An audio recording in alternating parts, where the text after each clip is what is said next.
This is America, the land of the free. Parents are being held hostage. They did not sign up to co-parent with the government. We want a divorce.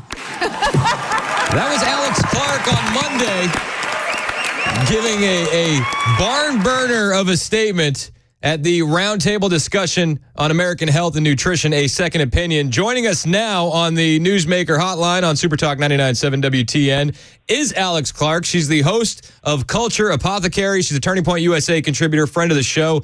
Alex, how are you? I'm so good. I'm so fired up. Well, all right. Tell me about this roundtable. Tell me about why it's so important. And then I want to ask you some questions about the hit piece that got put out on you by The Atlantic as well.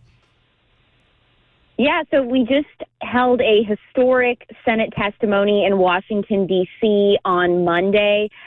This was led by Senator Ron Johnson and Robert F. Kennedy Jr., and we had everyone from Harvard-trained psychiatrists on to former food and pharmaceutical consultants, Stanford doctors, just like a myriad of different people, nutritionists, just raising the alarm on the all-out war that's happening against our children, essentially. I mean, everybody's health is under attack in America thanks to food and pharma, but especially the kids. That's something that everybody can agree on and should be concerned about. And so we all got together to basically just bring to Washington, D.C. and get the most amount of press possible about how dire the current situation is, and how future elections will not even matter if nobody is alive to vote.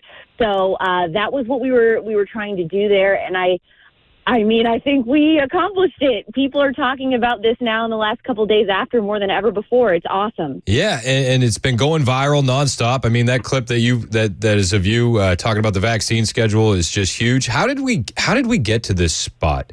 How did we find ourselves in a place in America where it feels like the food industrial complex and the medical industrial complex are working in concert against the American people?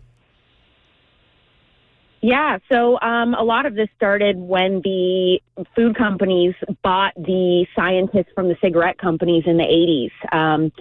That was when the Surgeon General came out. They said, hey, cigarettes cause cancer. They're hazardous to your health.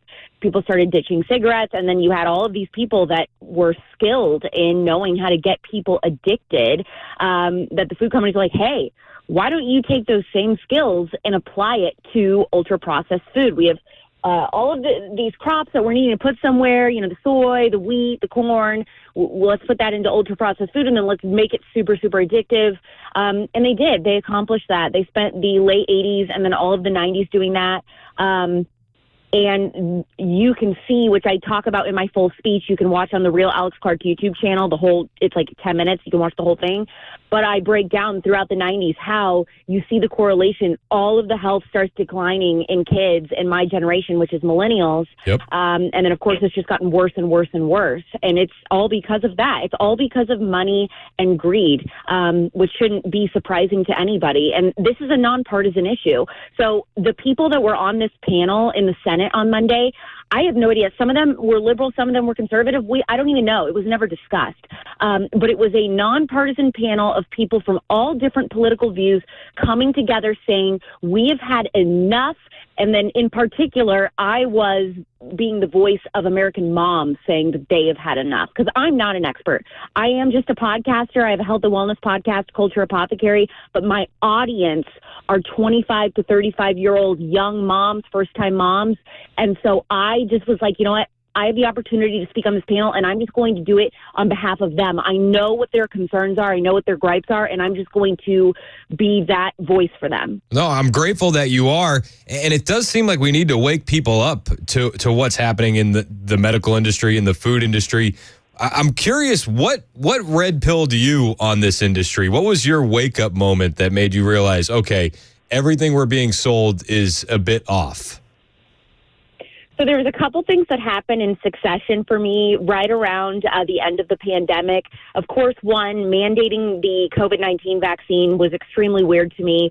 I don't think, well, I didn't. I had never really paid attention before. And I've been conservative my entire life, grew up in a very conservative home, well-versed in other political issues, but food, pharma, this is just not on my radar. I don't think before the pandemic it was on a lot of conservatives' radar. If it was for you, then you are way ahead of the game. But that was very shocking to me and disturbing to me when we were all told, you can't participate in public life if you don't get this shot. And then I started looking into, what other things has the pharmaceutical industry gotten wrong that they were telling us was safe when it wasn't.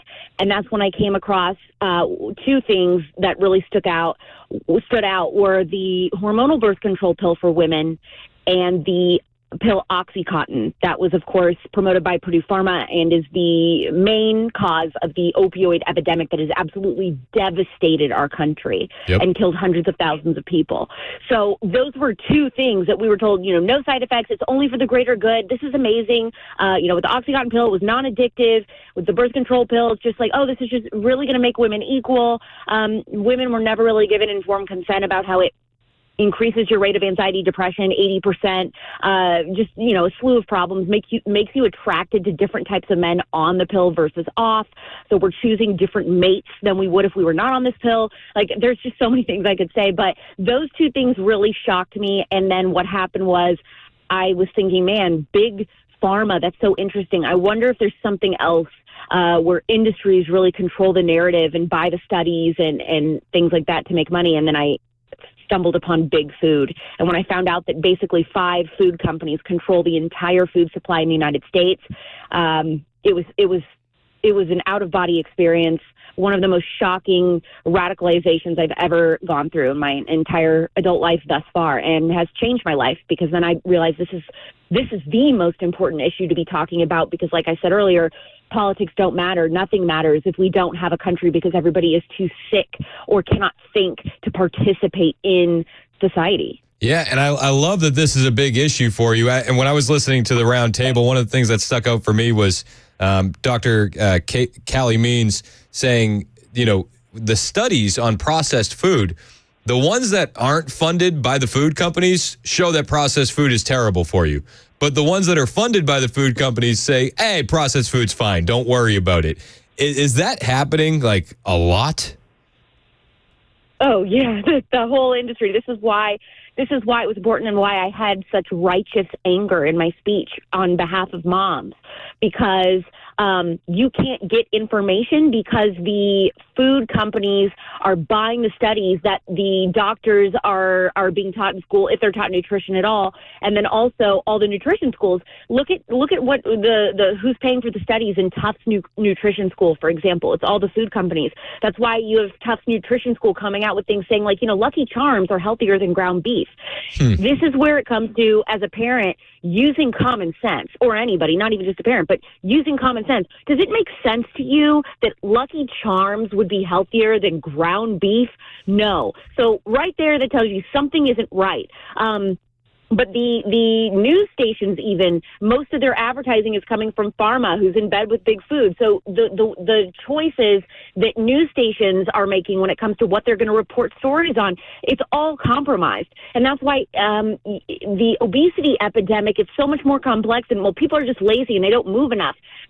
There's not enough movement in American life today, for sure. But bigger than that, the entire system is rigged. So what people think is healthy isn't. What they're told is healthy isn't. They're not given true information.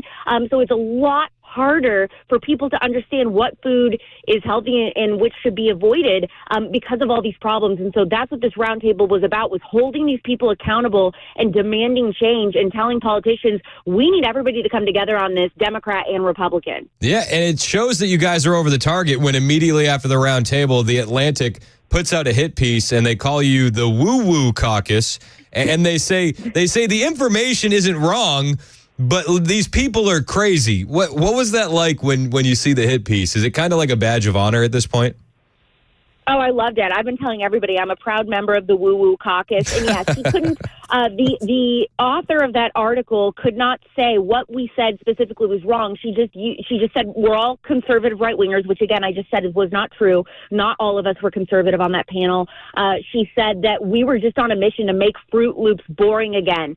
Interesting. I guess so. I guess we're trying to make Fruit Loops boring by demanding that Kellogg's removes artificial dyes that, by the way, they have already done in every other country. They even make the non-artificial dye versions in the United States, but they give our kids poison that we know causes behavior issues, carcinogens, causes cancer, all of these different things. Our kids get it, but they're willing to make the same product better here, and then they give it to other countries. All we're saying is we want American kids to be equal to those everywhere else in the world. But right now, our government and our three-letter agencies are allowing them to get away with this just because of money. It's insane. Yep. It's demented. It's disturbing. And the fact that the Atlantic put an article out slamming that and making fun of us and saying we were the woo-woo caucus for drawing attention to this, I'm not sure if the Atlantic hates children. I can't speak for them,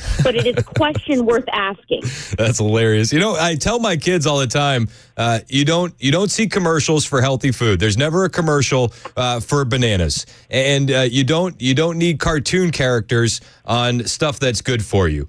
You just don't. So that's like kind of our rule of thumb when we go to the grocery store. One of the best lines from the round table was, if the grocery store has a health section, what does it say about the rest of the grocery store? Yes. It's so true. So I have a whole portion of my audience that we like to call the Red Pilled Moms Club. And I feel like the Red Pilled Moms Club would love your new podcast. How can they find this podcast, and what are you guys talking about on it this week? Yeah, so my podcast is called Culture Apothecary because every guest I have on is bringing their own unique remedy to heal a sick culture. And that could be physically, mentally, emotionally, or spiritually. So I do 2 episodes a week, Mondays and Thursdays. Tonight, we have a brand new episode with Carolyn Call from Just Ingredients. If you follow her on Instagram, she's huge, millions of followers, helping moms understand how to read ingredient labels. So you can find my podcast, Culture Apothecary, anywhere you listen, Spotify, Apple, anywhere else, Google Play. You can watch each episode. They're beautiful shot, multi-camera shows.